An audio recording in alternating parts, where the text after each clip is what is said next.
सबाइजपुर की सभी सम्मानित जनता को प्यार भरा नमस्कार। अभी हमारे साथ समाजवादी पार्टी के नेता और सबाइजपुर विधानसभा से तैयारी कर रहे डॉक्टर अरुण मौर्य जी मौजूद हैं। आज समाजवादी पार्टी के बारे में जानेंगे और 2027 के चुनाव के बारे में जानेंगे कि सबाइजपुर में समाजवादी पार्टी की कैसी तैयारी है। सर, सबसे पहले तो बहुत बहुत स्वागत है आपका। बहुत बहुत धन्यवाद मिट्टी न्यूज़ का और तुम्हारा। कैसे हैं सर आप? फर्स्ट क्लास, बढ़िया, फर्स्ट क्लास। 2027 का चुनाव करीब है जी। क्या लग रहा है, क्या चीज़ें लग रही हैं कि समाजवादी पार्टी सबाइजपुर में वापसी करेगी? समाजवादी पार्टी सबाइजपुर में ही नहीं, पूरे उत्तर प्रदेश में वापसी करने जा रही है। जो इनका झूठ का गुब्बारा था भाजपा का, मुझे लग रहा वो फूट चुका है। और जिस तरह से पब्लिक इनसे नाराज़ है, इनके सारे कृत्य सब एक्सपोज हो गए हैं। तो केवल सबाइजपुर नहीं, मुझे लग रहा कि पूरे उत्तर प्रदेश में 2027 में जनता इनको उखाड़ फेंकने जा रही है और समाजवादी पार्टी की आदरणीय अखिलेश यादव जी के नेतृत्व में सरकार बनने जा रही है। सबाइजपुर में ऐसी क्या चीज़ें हैं जिनको लेकर कहीं ना कहीं आप डॉक्टरी लाइन से राजनीति की तरफ आए? क्या ऐसे मुद्दे हैं जो आप सबाइजपुर की जनता के बीच में जा रहे हैं और उनको बता रहे हैं, उनकी प्रॉब्लम क्या क्या सॉल्व होंगी भविष्य में?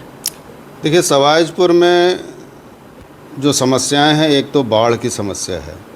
5 नदियों से घिरा हुआ क्षेत्र है और अक्सर वहाँ पे बाढ़ आती है और हमारे जो लोग हैं वो परेशान होते हैं।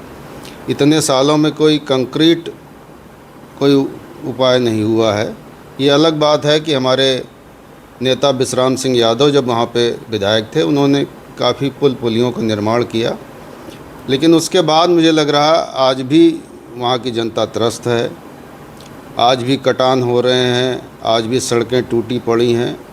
और दूसरी बड़ी समस्या है वहाँ पलायन, रोज़गार की कोई व्यवस्था नहीं है। हमारे हर गांव से करीब 15-20% युवा नौकरी की खोज में कहीं दिल्ली, कहीं बम्बई, कहीं गुजरात, इस तरह बाहर ही पड़े हैं।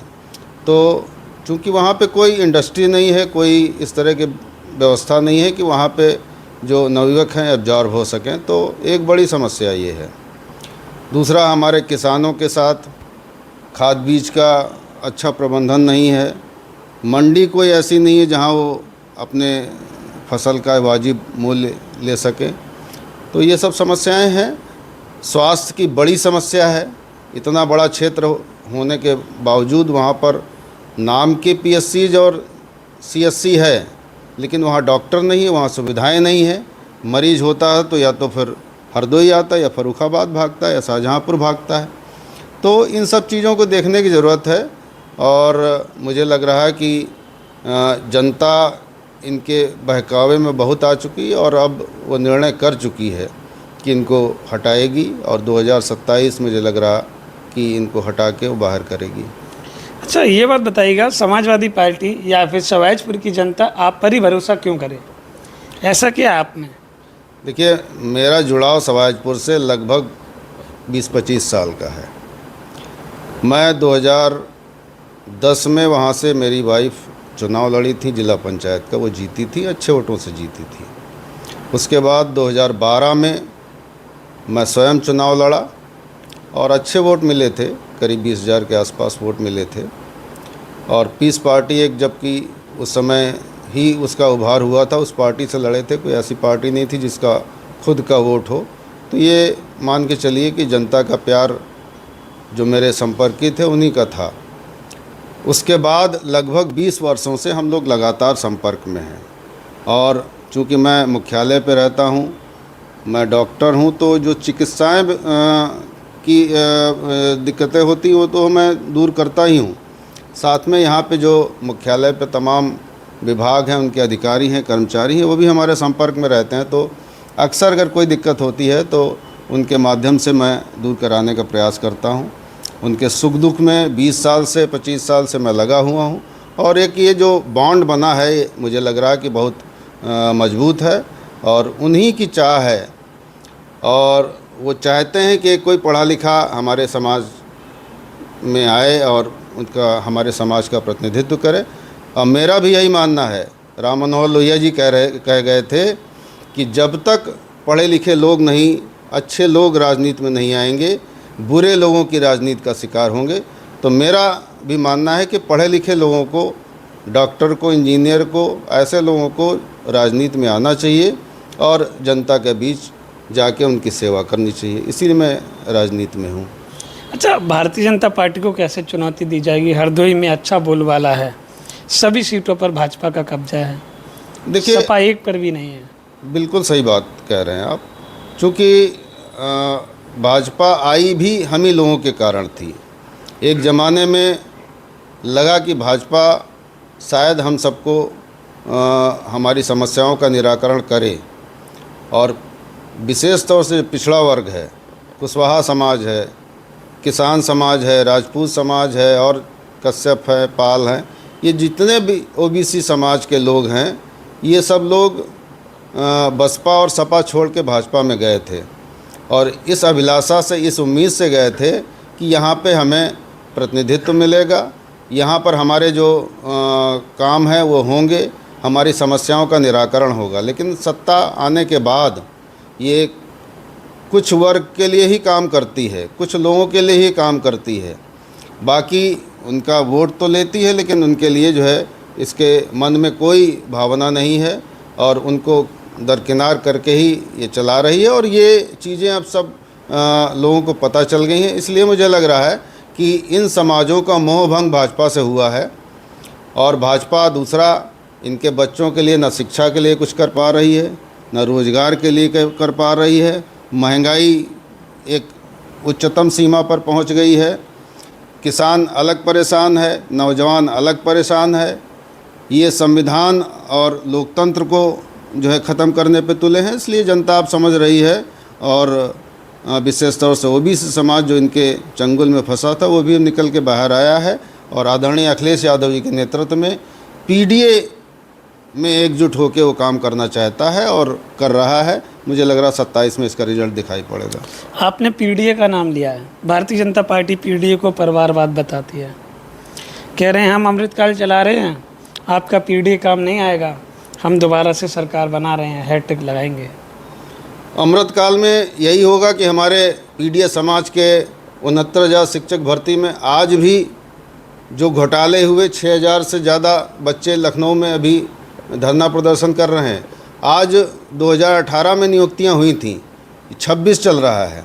इतने सालों के बाद, हाई कोर्ट के कहने के बाद, जो पिछड़ा वर्ग आयोग इन्होंने स्वयं बनाया उसके भी कहने के बाद कि ये बेईमानी हुई है पिछड़े समाज के साथ, दलित समाज के साथ, इनके साथ न्याय होना चाहिए, और आज तक नहीं हो पाया। वो सब बेचारे धक्के खा रहे हैं। समय समय पे मंत्रियों के दरवाजे जाते हैं, कभी संदीप जो मंत्री हैं, शिक्षा मंत्री, उनके यहाँ जाते हैं, कभी केशव प्रसाद मौर्य जी के यहाँ जाते हैं, लेकिन उनका निराकरण नहीं हो पा रहा।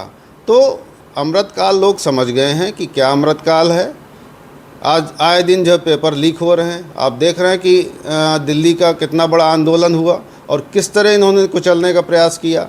वहाँ पे डंडे चले जिसमें कीलें लगी हुई थी, वहाँ पे पेलेट गन्स चली, वहाँ लाठी डंडे चले। तो ये बच्चों के लिए और युवाओं के लिए, छात्रों के लिए ये कुछ भी नहीं करना चाहते हैं। केवल और केवल जो है भय फैला के, डर फैला के और भावनाओं में फंसा के। कहा था इन्होंने कि 15 लाख रुपए देंगे, 2 करोड़ नौकरी हर साल देंगे। न माया मिली न राम, नौकरी मिली नहीं, 15 लाख जेब में आए नहीं, महंगाई ख़त्म नहीं हुई और स्मार्ट सिटी बने नहीं। राम का मंदिर बना, उसमें भी लूट लिया। किस तरह से, किस स्तर से वहाँ पे लूट हुई है।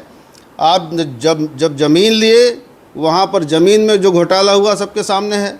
2 करोड़ की ज़मीन आधे घंटे में 18 करोड़ के राम के नाम पे बेच दी गई। 3 करोड़ की ज़मीन 24 करोड़ की बेच दी गई। तो ज़मीन लेने में भी इन्होंने घोटाला किया। और उसके बाद जब राम मंदिर का निर्माण था तब भी बातें आई थी कि 40% कमीशन जा रहा है।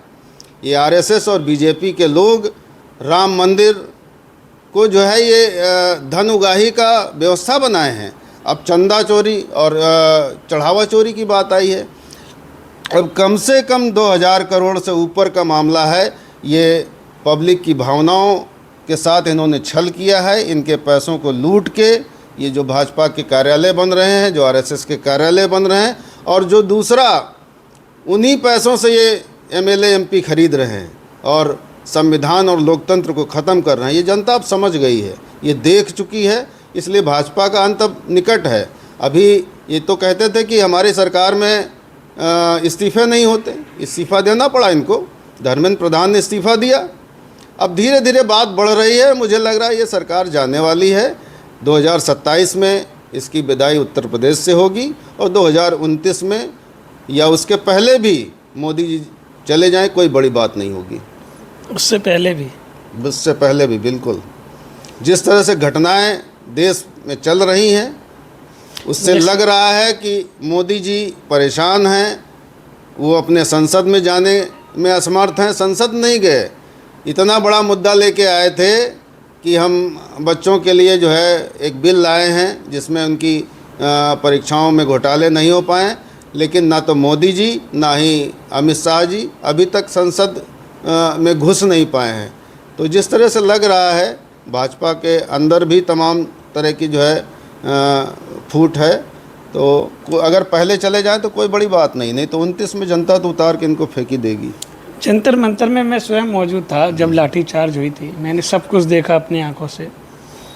अगर बातचीत करी जाए छात्र छात्राओं के बारे में, राजनाथ सिंह जी ने जो आपने भी बताया अभी कि उन्होंने कहा कि हमारी सरकार में इस्तीफे नहीं होते, पर फिर भी छात्र छात्राओं ने इतना बड़ा आंदोलन बना दिया, इस्तीफा देना पड़ा। बिल्कुल। क्या क्या कहना चाहेंगे छात्र छात्राओं के बारे में, जनजीस के बारे में? जनजी जिसको ये लोग कहते थे कि ये केवल मोबाइल तक सीमित रहते हैं, जनजी ने दिखा दिया कि वो घटनाओं से विज्ञ हैं, उनको समझते हैं, और ज़रूरत पड़ेगी अगर देश में कोई इस तरह का मामला आएगा तो वो सड़कों पे भी उतरना जानते हैं। वो गांधी के रास्ते पर, बुद्ध के रास्ते पर चल के जो है अपनी मांगों को मनवाना भी जानते हैं।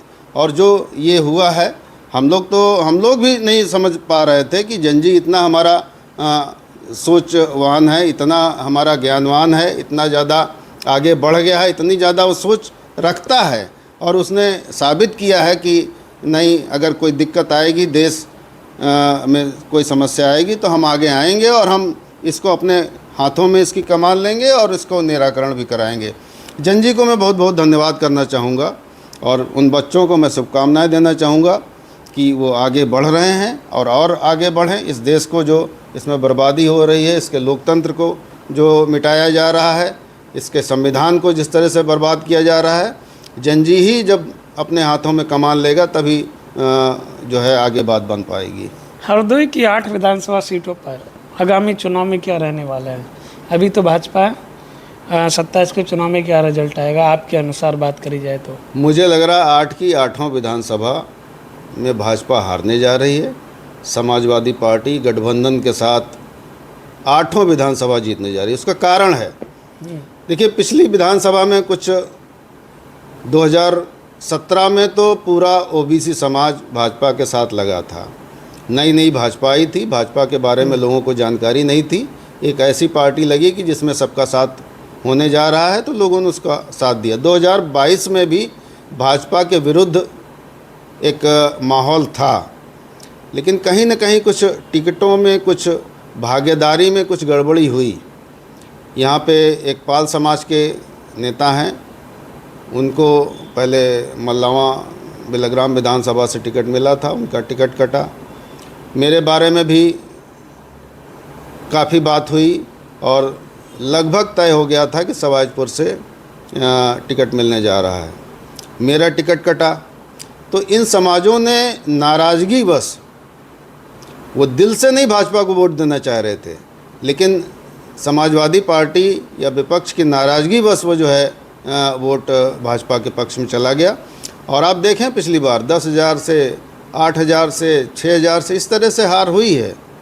तो मुझे लग रहा है इस बार राष्ट्रीय अध्यक्ष जी ने जो पीडीए बनाया है, पीडीए के तहत जो वो चाहते हैं कि हर वर्ग को, हर जाति को, हर समाज को वो भागीदारी दें, तो मुझे लग रहा है इस बार भागीदारी इन समाजों को मिलेगी और अगर ये समाज साथ में होंगे तो लंबी जीत होगी हर विधानसभा में। हर विधानसभा। बिल्कुल। सवाईजपुर की जनता के लिए क्या कहना चाह रहे हैं 1 मिनट में? सवाईजपुर की जनता के लिए यही कहना चाहते हैं, बहुत कुछ हो गया। आप अपने बच्चों के पढ़ाई के लिए, उनकी शिक्षा के लिए, उनके रोज़गार के लिए, महंगाई के लिए, किसानों की जो समस्याएं हैं, जो आपकी रोडें टूटी पड़ी हैं, जो आपके बच्चे पलायन कर रहे हैं, इसके लिए वोट करिए। आपको ये भ्रम में डालेंगे, हिंदू मुसलमान करेंगे, मंदिर मस्जिद करेंगे, आपकी भावनाएं भड़काएंगे, लेकिन आपके बच्चों का हित नहीं करने जा रही है। ये वो लोग हैं जो संविधान को नहीं मानते हैं, जो लोकतंत्र को नहीं मानते हैं। और पिछड़े दलित समाज के लिए तो ये जो उनका संवैधानिक आरक्षण है, जब से इनकी सरकार आई है, इसको जो है निष्प्रभावी कर दिए हैं। और उसको जितनी भी आप देख लीजिए, या तो नियुक्तियां निकलती नहीं हैं, जो सरकारी विभाग थे वो बेच लिए हैं इन्होंने। नियुक्तियां यदा कदा आती हैं तो उसमें आपका जो 27% आरक्षण पिछड़े वर्ग के लिए है वो कहीं नहीं दिखाई पड़ता, जो 22% दलित समाज के लिए है वो कहीं नहीं दिखाई पड़ता। और उसका उदाहरण हमने दिया। आज भी जो है 69,000 शिक्षक भर्ती के बच्चे जो है लखनऊ में धरना प्रदर्शन कर रहे हैं। तो मैं यही कहूँगा कि ये समय है अपने बच्चों के लिए, अपने भविष्य के लिए और इस देश के लिए, इस प्रदेश के लिए 2027 में भाजपा को उखाड़ फेंकिए और समाजवादी पार्टी के अगुवाई में सरकार बनवाइए। आदरणीय अखिलेश यादव जी को यहाँ से मुख्यमंत्री बनवाइए। चलिए एक चीज़ और बता दीजिए, सवाईजपुर में अगर आपको सपा टिकट देती है तो क्या मार्जिन रहेगा समाजवादी पार्टी का? सवाईजपुर में देखिए पीडीए बाहुल्य विधानसभा है, वहाँ लगभग 4 लाख वोट है और 3.25 लाख वोट पीडीए है। किन्हीं कारणों से वो पीडीए वोट जो है एकजुट नहीं हो पाया पिछली बार, और उसमें से बड़ा चंक जो है भाजपा की तरफ गया। अब की जो पीडीए की लहर चल रही है, ये पीडीए एकजुट होगा। हाँ, जहाँ तक हमारा सवाल है, मैं कुशवाहा समाज से आता हूँ, वहाँ लगभग 60,000 के आसपास कुशवाहा समाज का वोट है, और पिछली बार लगभग 25,000 के आसपास वहाँ सपा हारी थी। तो एक बड़े मार्जिन से 50,000 से ऊपर ही मैं समझता हूँ। दूसरा, मुझे लग रहा है कि कुशवाहा समाज इस जनपद में 8 विधानसभा में, किसी भी विधानसभा में 30,000 35,000 से कम नहीं है। अगर एक टिकट पार्टी वहाँ से देती है तो 8 विधानसभा में बगैर मांगे वोट मिलेगा। तो एक बड़ा बदलाव मुझे लग रहा है हरदोई में होने जा रहा है, और मेरी तो यही उम्मीद है कि 8 की 8 विधानसभा यहाँ पे समाजवादी पार्टी जीतने जा रही है। चलिए, तो आपने देखा हमारे साथ डॉक्टर अरुण मौर्य जी मौजूद थे। 2027 के चुनाव के बारे में पूरी चर्चाएं की हैं। आप बताइएगा आपको क्या लग रहा है, क्या हरदोई में 27 के चुनाव में कुछ नया होने जा रहा है? क्योंकि जो दावे किए 8 विधानसभा सीट पर ये दावा किया कि सभी विधानसभा सीट सपा जीतने जा रही है, पर भारतीय जनता पार्टी का कैसा रुझान रहेगा ये आपको तय करना है। आपके अनुसार क्या लग रहा है, क्या योगी जी हैट्रिक लगा पाएंगे या फिर अखिलेश जी वापसी करने वाले हैं, या फिर कोई और आएगा जो उत्तर प्रदेश की कमान को संभालेगा? डॉक्टर साहब बहुत बहुत धन्यवाद, आपने कीमती बहुत बहुत धन्यवाद अंशु साकिया जी, बहुत बहुत धन्यवाद आपका। Okay, thank you.